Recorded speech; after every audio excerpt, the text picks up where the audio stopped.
What I've done in this audio, in this video, is I've took a bunch of quotes from some of my favorite works from Neville Goddard, Earl Nightingale, and James Allen, and I've put it together in this compilation, which I call The Power of Thought. And what we're going to talk about today is how our thoughts create our reality. And each of these authors speak about it from different perspectives.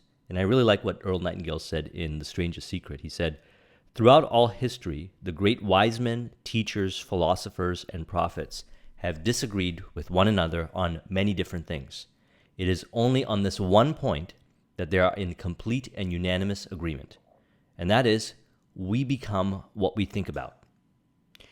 We become what we think about.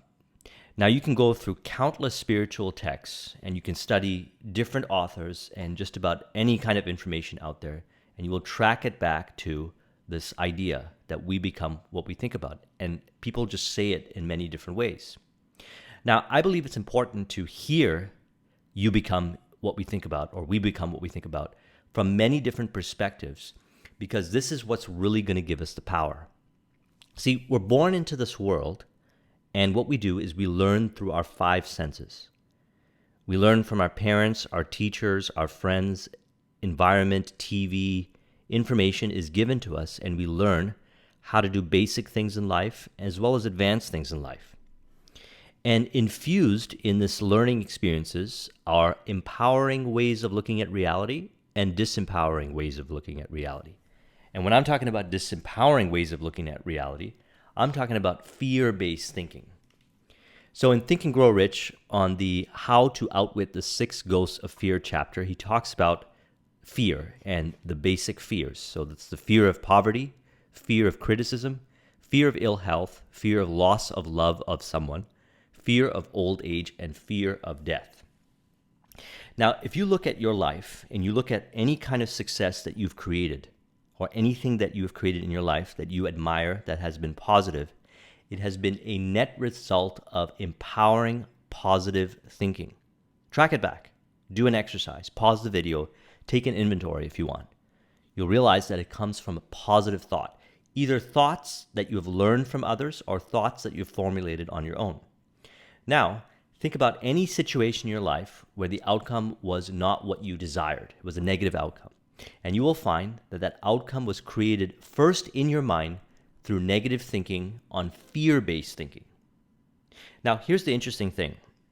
I believe in the power of not just the 5 senses, but the power of the 6th sense, which Neville Goddard calls our imagination, which he believes is God. And in our imagination, and Napoleon Hill talks about this, you have your creative imagination and your synthetic imagination. Your synthetic imagination essentially is what you learn from others through your 5 senses that you recreate, repackage, and create something with that in the external world. That would be synthetic imagination. And creative imagination is your connection with infinite intelligence, which is the source of all creation. Everything that has ever been created first started in a person's imagination. They imagined something, and then all of a sudden they went to go to work on it, or they attracted, or some way, somehow, whatever it is in their imagination was brought forth. Now, positive things can be in our imagination, and negative things can be in our imagination. So fear, or any of the fears, are 5 sense or 5th sense or 5 sense based thinking, which has been something that has infused in our existence here on planet Earth pretty much for entire lives, for many generations. Why? Because when consciousness was at a certain degree, very low level, we had to use mental, emotional, and physical force to get what we want. And what that did was created a lot of fear in our neurology. It's actually wired in us. And today we live in an abundant world. We have the opportunity to create just about any kind of life we want. You have access to the internet, and the tools, the resources, the mentorship, the information is available. And the biggest goal right now, and this is the consensus with anyone who studies personal development information, is removing the disempowering thoughts that come from fear-based thinking that have been based on what we were taught, either knowingly or unknowingly, by those around us, that have been infused in our subconscious mind, that we're projecting outwards automatically without even knowing, to create a reality from a place of fear. Now, the more we remove these fears and the categories I just mentioned, the more we will find that we will be able to create that what we actually want. We will start to notice that our confidence goes up. We will start to notice that we communicate a lot more effectively. We will start to notice that we will trust ourselves more, and we will appreciate and love ourselves more, and thus we will tap into our creative imagination. And then our thinking will start to change. We'll start to notice that we'll have more powerful, positive thoughts, more constructive thoughts of what can be done about circumstance, environment, and people, and whatever things that we've got going on in our life. And what we'll notice is that our thoughts will materialize in the external world accordingly, more so in favor to what we really want. So what I'm saying here is we live in a very beautiful time. Today, more than ever before, we have access to all the knowledge, all the information, and the only thing we really have to focus on nowadays is removing the disempowering fear-based thoughts. And they manifest in a lot of different ways. So Napoleon Hill outlined them in those categories. But the bottom line is this: if you go through any kind of religion, spiritual text, or a conversation with any wise person or philosopher or whatever, they will always come to the conclusion that you become what you think about, and that your thoughts create your reality in some shape or form, whether it's logical reasoning or some kind of data that's in the external world that causes you to make an educated decision, critical thinking, or even a philosophical, spiritual thinking. Everybody creates their reality based on their thinking. So Earl Nightingale says, the human mind is much like a farmer's land. The land gives the farmer a choice. He may plant in the land whatever he chooses. The land doesn't care what is planted. It's up to the farmer to make the decision. The mind, like the land, will return what you plant, but it doesn't care what you plant. If the farmer plants 2 seeds, and one is in the form of corn and the other is nightshade, a deadly poison, waters and takes care of the land, what will happen? Well, what will happen is the land will bring forth whatever is planted in the land. So in the physical reality, we plant crops in the ground, and whatever we plant, it will be brought forth. That is how the mind works. Whatever thoughts are infused and planted in our mind, knowingly or unknowingly, it will be brought forth. So then we have to now, with this level of consciousness and awareness, ask ourselves, what kind of information are we infusing in our mind? And we also want to go back to our imagination and ask ourselves, what is governing and controlling our imagination? Is our imagination a net result of certain kinds of information that we were taking in, that we're continuously encouraging, that is based on fear, doubt, and indecision, one of those fear-based thinking? And is it really true? Now, if you become what you think about, what happens if you start to remove those fears? Well, I will speak from experience, and I will share this with you, and anyone who's ever done any kind of work on their subconscious mind will vouch for this statement, that once you remove the fear that was in your subconscious mind by identifying it and reprogramming your subconscious mind, you don't materialize that fear anymore. And then when you infuse your mind with a positive thought, you materialize in the external world that positive thought. Now, it doesn't matter if you see if you see a large group of people that say, well, this negative thought is so in this situation or whatnot. If you remove that negative thought and you infuse and replace it with a positive thought, you will be the exception. Now, I'll speak from experience in many areas of my life. I've been the exception in many times, many scenarios. I've gone against the odds, and I've heard many people say to me, oh, it can't be done. Being an entrepreneur in this situation, it's rough, and whatever. I've heard many stories. And one of the things that I learned when I went on this journey is that thoughts and beliefs are just information that goes into your mind, and then you go and recreate it. So if someone says you can't do it and you believe it, you're going to go and recreate that, what they said, in a form of failure to validate what's in your mind. It doesn't mean that what they said was true. It means that you are just taking it in, believing it, and materializing it in the world to reveal what's in your subconscious mind. So this world is a reflection of the thoughts that you have in your mind. Positive self-thought or talk, or what you say when you talk to yourself, is very important. I did that whole discussion on what to say when you talk to yourself. Because what you say when you communicate with yourself and others is a net result of the world that you live in. Take an inventory of this. If your thoughts have changed, if what you say and how you communicate has changed since maybe like 5 years ago, you will notice that your world has changed. And if your thoughts and your words have radically changed towards the positive, you will notice that your thoughts have mirrored that in the external world by the reflection of the life that you live right now. The life that you live right now as a result of the positive thinking that you've done in your past is a result of that. Now, if your life has gone in the opposite direction, in the negative direction, notice that at some point you were embracing the negative thinking. And then by embracing the negative thinking, you found yourself in front of more people that were embracing that negative thinking. More circumstances, more environment, more information that was embracing that negative thinking. And you kept rematerializing, and amplifying that and creating more and more of that outcome. Now, going back to what Earl Nightingale said, that land doesn't care what you plan to it. So this is the important thing to keep in consideration. Your mind, your subconscious mind, is just recreating reality. Information is going in via your five senses, and information has been going in via your five senses since you were born. And it's programming your subconscious mind, and it's recreating based on that information. Now, if you were in an environment where you were really well cultivated and you are guarded from negative information, then what you will notice is that you create predominantly positive outcome. Now, one of the things we have to remember is that we don't want to look back at the past and be angry about it. This is just how it works. Louise Hay made that great book on You Can Heal Your Life. It's called You Can Heal Your Life. And it's essentially about going back to your past and forgiving, letting go of your past.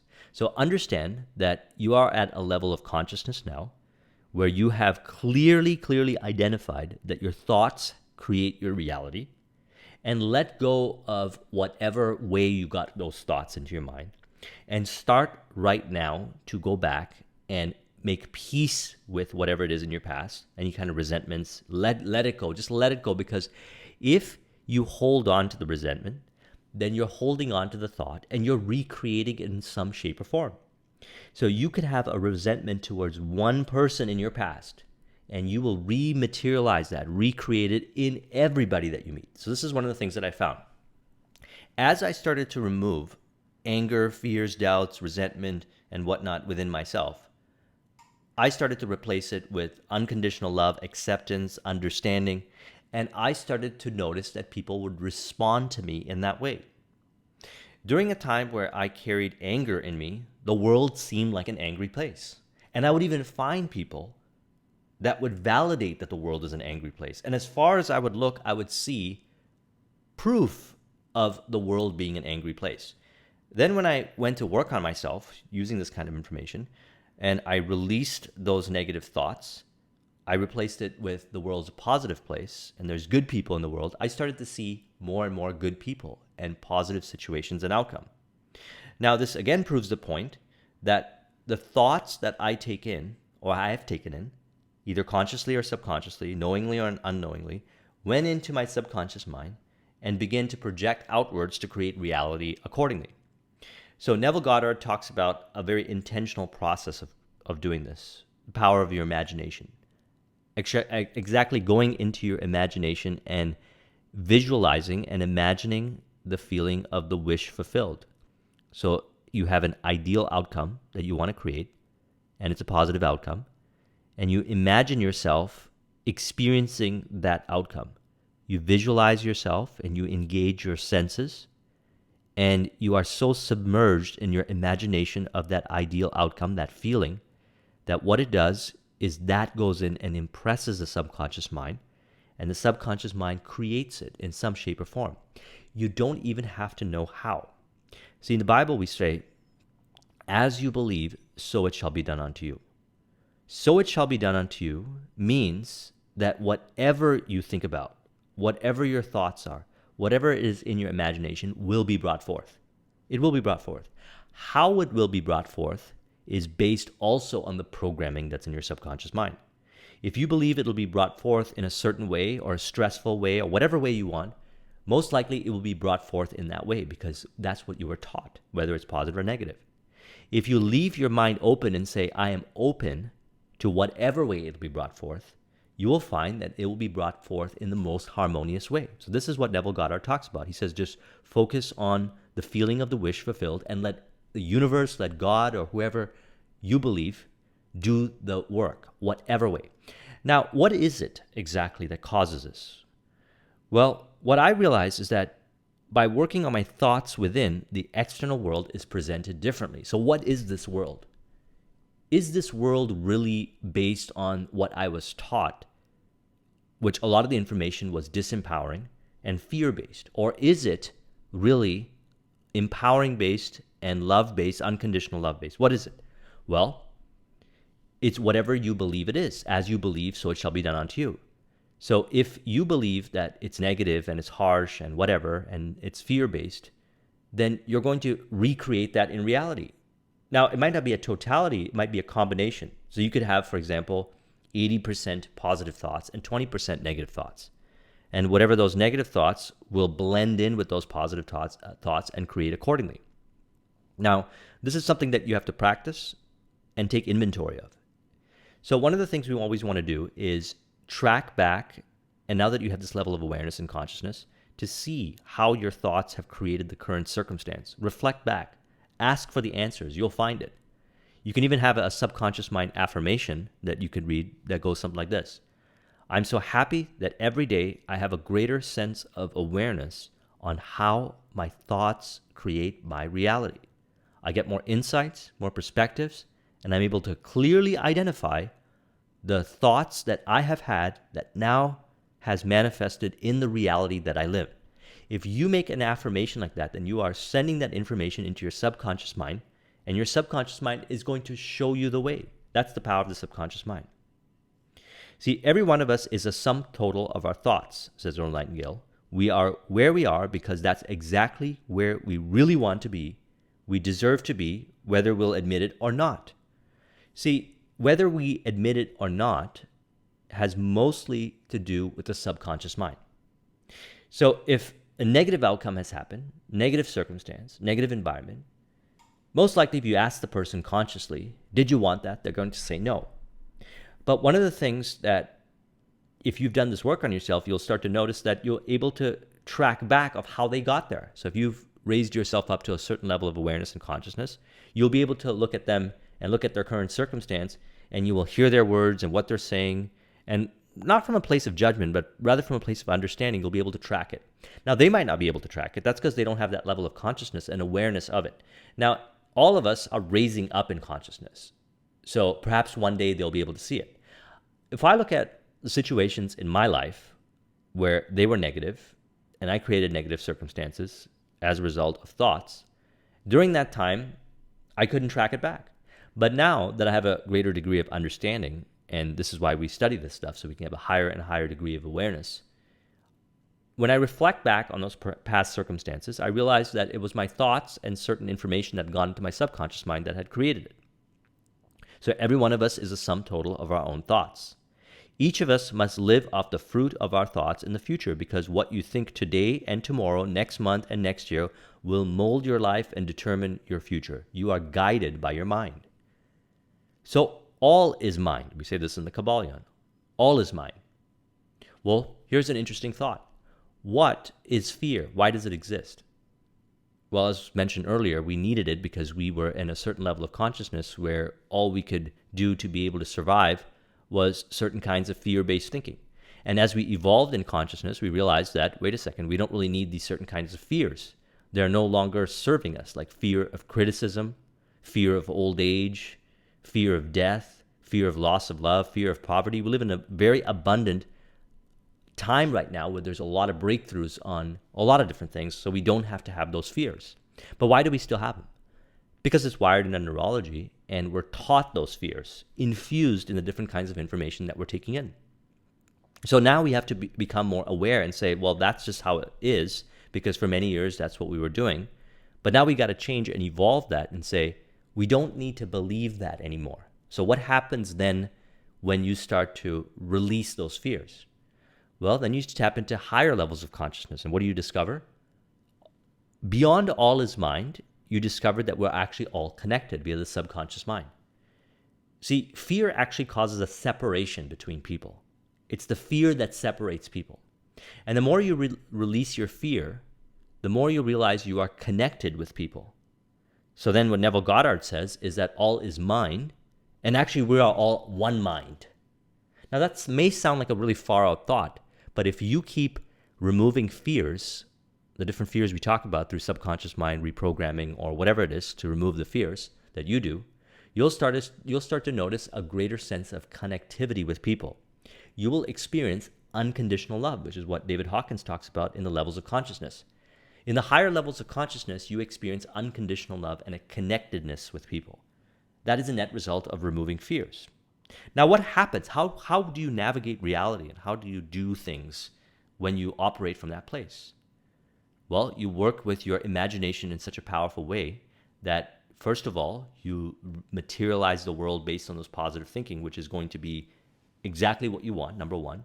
And number two, you're going to notice that people are harmonious with you. Circumstance is harmonious with you. Environment is harmonious with you. And then you're going to reflect back on this and say, wait a second, everybody within my awareness is positive. Everyone within my awareness is supportive of me. Everyone responds favorably to me. Now, I'll speak from experience because in earlier stages of my life, when I started working with this, or before I worked with this, I felt a big separation from people. And now, in this stage of my life, I feel a connectedness with people.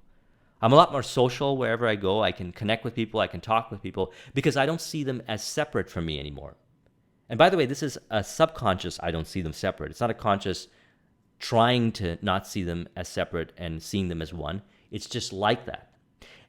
And what do I notice? That they respond accordingly. So we talk a lot about state transference. You hear this a lot. How you feel, they will feel. Now, when we go deeper than this, we got to ask the question, why do they feel what we feel? Is it because we're causing something within and then we're projecting it out in the external world and they're receiving it? Or are they experiencing something that we're communicating via the subconscious mind and they're responding accordingly? Or, as Neville Goddard would say, is it all one mind and they're just reflecting you who you are? Is the outer world a complete reflection of who you are?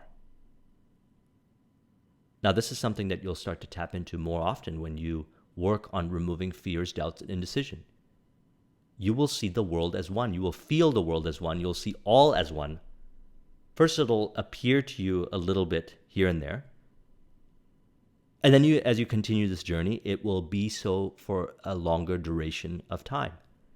And you'll notice you'll just connect with people and they'll just open up to you, just like that. Even people that you had once imagined that you would never connect with. All of a sudden, they appear as different people. What was it? Well, it was the thoughts that separated you. And as you removed those fear, doubts, and indecision, fear-based thoughts, did you connect to them now, or did you remove the veils of how it really is? So Neville Goddard says, so find that child, that is the symbol of Jesus Christ, who is the creative power and the wisdom of God. Believe me when I tell you that this Jesus Christ of Scripture is your own wonderful human imagination. By him all things were made, and without him was not anything made that was made. He is in the world, and the world is made by him, and the world knows him not.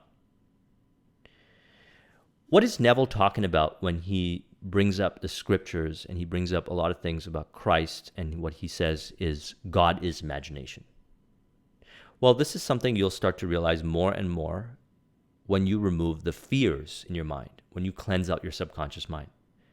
You'll start to realize that all is imagination. Imagination created everything. God is imagination. And you work with God in your imagination to create reality. And actually, the imagination of yours is connected to the imagination of everyone else. Now, this may sound like a far-out statement, but let me go a little deeper on this because I've been experimenting with this. Say I imagine you to be a certain way. You show up within my awareness and you say, I am not financially successful. And no matter what you say to me, I hold into my imagination that you are financially successful. that you are a person of financial success. And no matter what you try to convince me based on fears, doubts, whatever you learn, whatever proof, you can show me the data, I don't believe it. Well, what we're really doing then is we're going into the mind. Your mind and my mind were connected because all is actually one mind. And I'm changing everything around in the imagination. And if I've done this right, and I hold this with absolute faith and conviction, you will materialize as a person who has financial freedom or financial well-being. Now, from your perspective, you might look at it and say, well, I was doing all these other things and that contributed to it. It doesn't matter. All that stuff is details. That's all the how. The bottom line is that we did the work in our imagination. So Neville says that we have found him. We have found Christ. He says, can you imagine what it would be like if it was true? Can you feel what it would be like if it was true? Well, then that's the power. Now, can you be persistent in it? Can you remain faithful to that?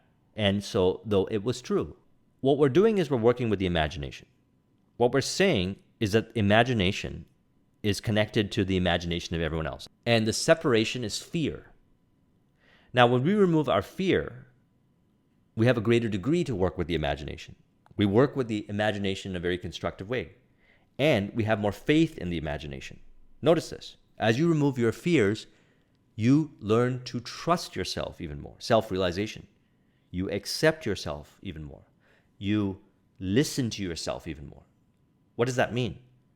Well, that means you work with your imagination even more because you trust yourself, so you work within. Now, when you work within with that level of faith and conviction, you're working with the same mind that everyone else is working with, except you are working from a place of higher degree of faith and conviction. And what you say in your imagination will be so. So if I exercise my imagination and it improves in its performance, and then you exercise your imagination and it improves in its performance, it's the same imagination, individualized as Neville, individualized as you, regardless of your name.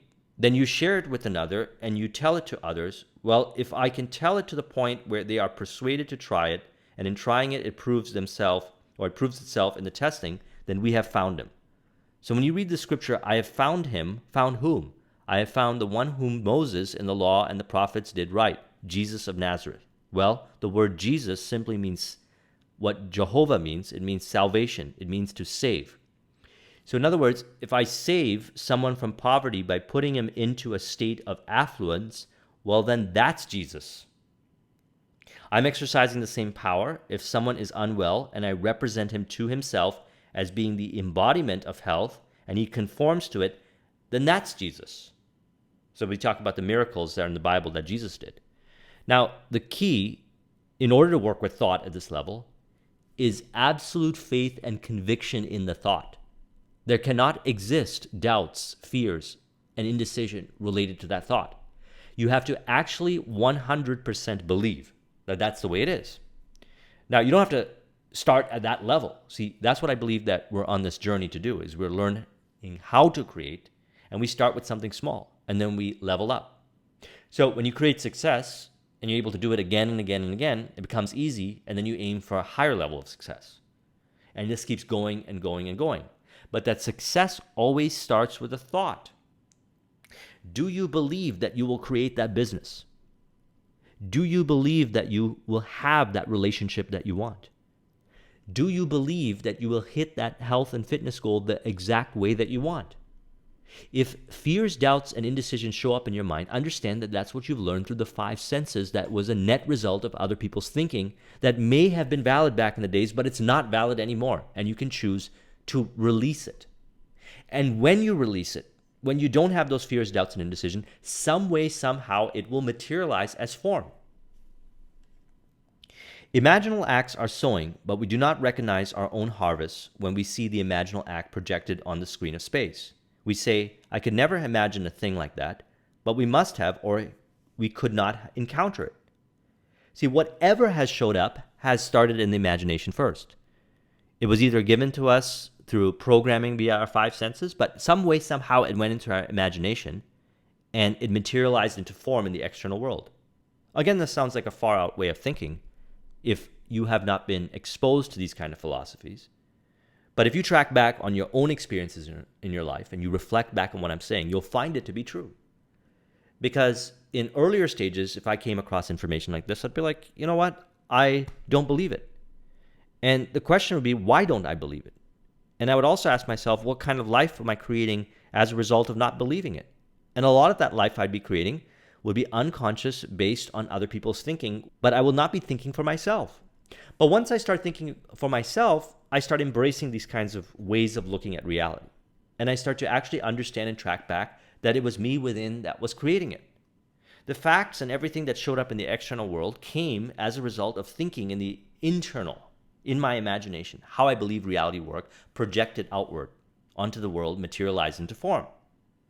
And when I see the external world and I see the way it is, and I say, well, I like it or I don't like it, and if I like it, I'll continue to put emphasis on this and value it, then I'll create more of it. If I don't like it, and I try to change the external world, what you'll find is it's just band-aiding the solution, because what you're really doing is trying to change the mirror, but the cause is really within.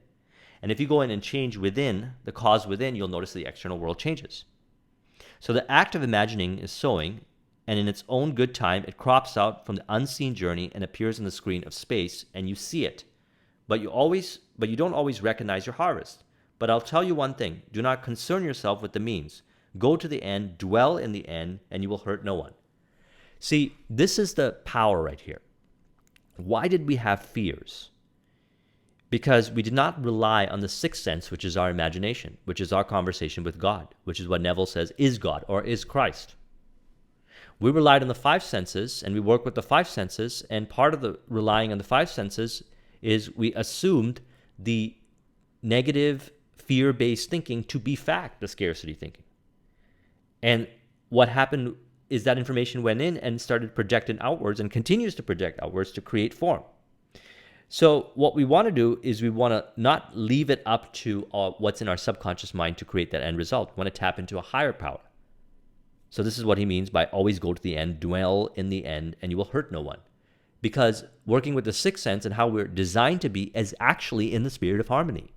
We're actually in the core, as Earl Nightingale said this in The Strangest Secret, people are basically good. We are all basically good. We just learn fear-based thinking, scarcity-based thinking, based on experiences, based on teachings, and even some of that wired in our neurology from many generations.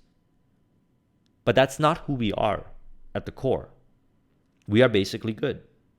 And so when we say this is the end result that we want to create, it's that programming that is within us, if it's not in alignment with what we want to create, that sabotages it. So by having faith and trusting the power of our imagination, we dwell in the end, we imagine the wish fulfilled, and we let it go, and we have faith that it will materialize, and it will materialize.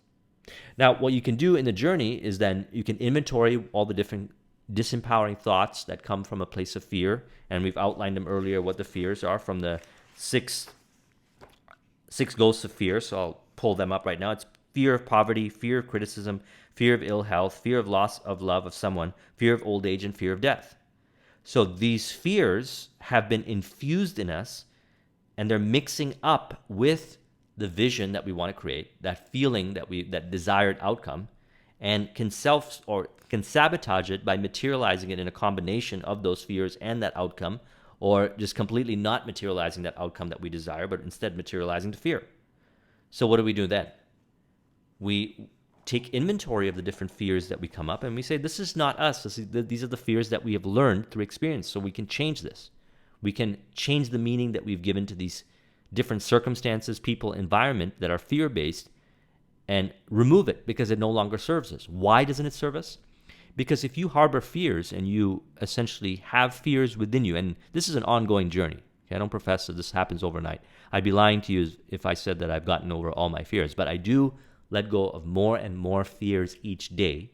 And as a result, I notice that I'm creating more harmoniously with everybody because the spirit of harmony is our default nature. We don't end up hurting anyone when we manifest our outcome by assuming the wish fulfilled.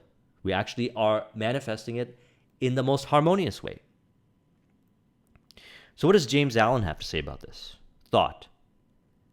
So this is from As a Man Thinketh. The aphorism, as a man thinketh in his heart, so is he, not only embraces the whole of a man's being, but it's so comprehensive as to reach out to every condition and circumstance in his life. A man is literally what he thinks, his character being the complete sum of all his thoughts. As the plant springs from, and could not be without, the seed, so every act of a man springs from the hidden seeds of thought, and could not have appeared without them. This applies equally to those acts called spontaneous and unpremeditated, and to those which are deliberately executed. Act is the blossom of thought, and joy and suffering are its fruits. Thus does a man garner in the sweet and bitter fruitage of his own husbandry. So this is very interesting. The act is the blossom of thought. See, we already know what we have to do to create the success we want. If you ask anybody, what is it nowadays with the abundance of information that we have available today, you ask them, what is it that you have to do? They know what they have to do, but why isn't it that they cannot do these things? Why don't they not do it? It's because what's programmed in their subconscious mind. It's fears. Fears prevent them from taking the optimal action. They will make up stories. They will materialize and create circumstance, environment, and people in the external world that will prevent them from taking the action. Now, what they will try to do is they'll try to fight the external world, try to fight the environment, the people, the circumstance, but they will not change the cause within. But when you change the cause within, when you let go of the fears, when you make peace, when you operate from a place of unconditional love by clearing yourself up, then what you'll notice is you'll automatically do the actions. Now, I'll speak from experience when it comes to health and fitness stuff, business stuff. Questions I get asked a lot is, how do you stay focused on eating healthy and your workouts? You've never missed a workout in so many years, since 2013. You stay consistent and disciplined in all the things you have to do in business. Why is it like that?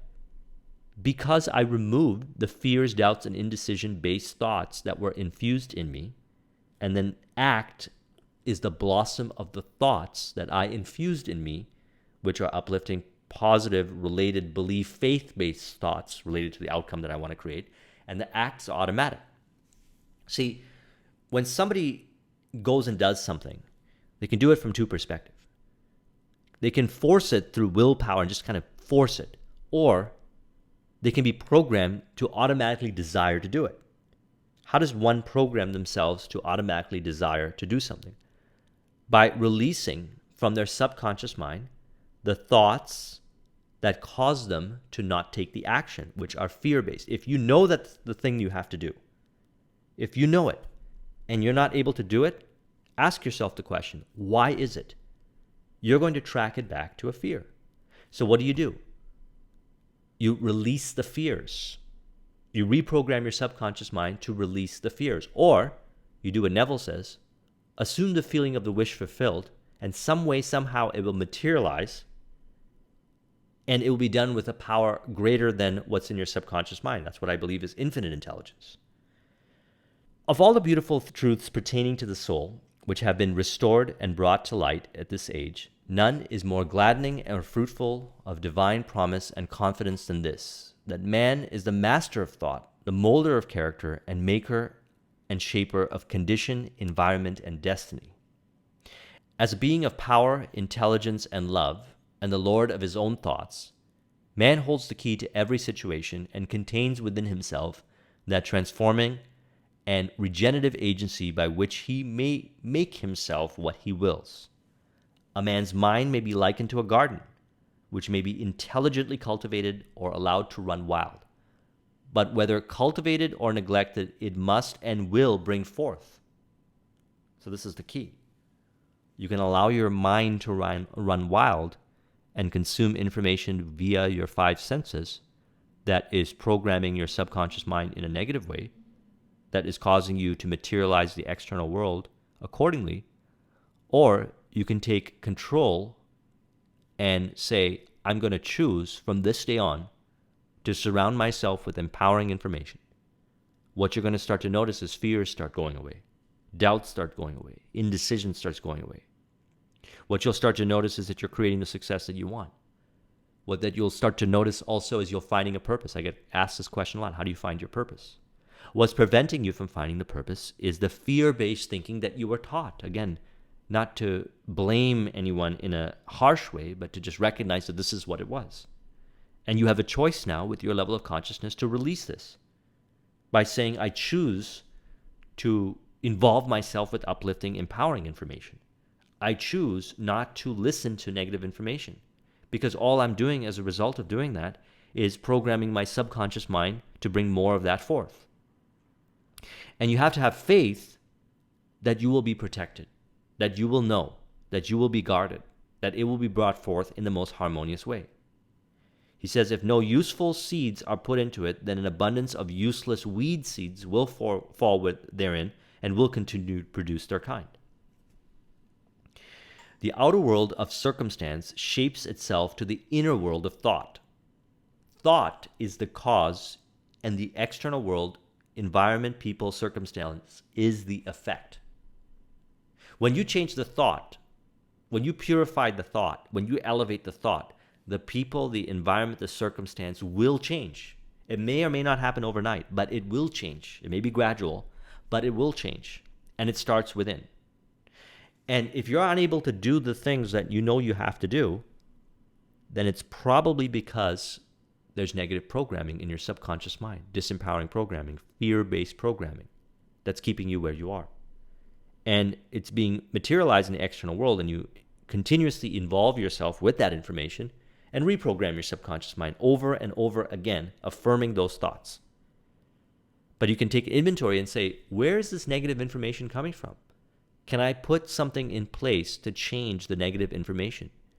And if you have a hard time, you could use an affirmation. You could say, I realize more and more that I have the ability to control what goes into my subconscious mind.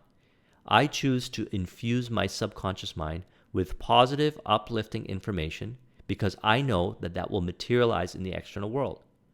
Every day, I become more and more aware of negative information that goes into my subconscious mind, and I orient myself towards the positive information. I understand and I accept that everyone has a way of doing things, and I understand that everyone's at different levels of understanding, and I choose to honor that what feels right for me. So I'm able to identify it, and I'm able to choose that what serves me best. And as a result of that, I notice that this information goes into my subconscious mind, and my reality is starting to look more of how I like it to be. And as a result of this experience, I do this more and more each day. See, when you give that kind of information, that's a thought. When you give that kind of information, specific instruction into your subconscious mind, the outer world of circumstance shapes itself to that inner world of thought. As the reaper of his own harvest, man learns both by suffering and bliss.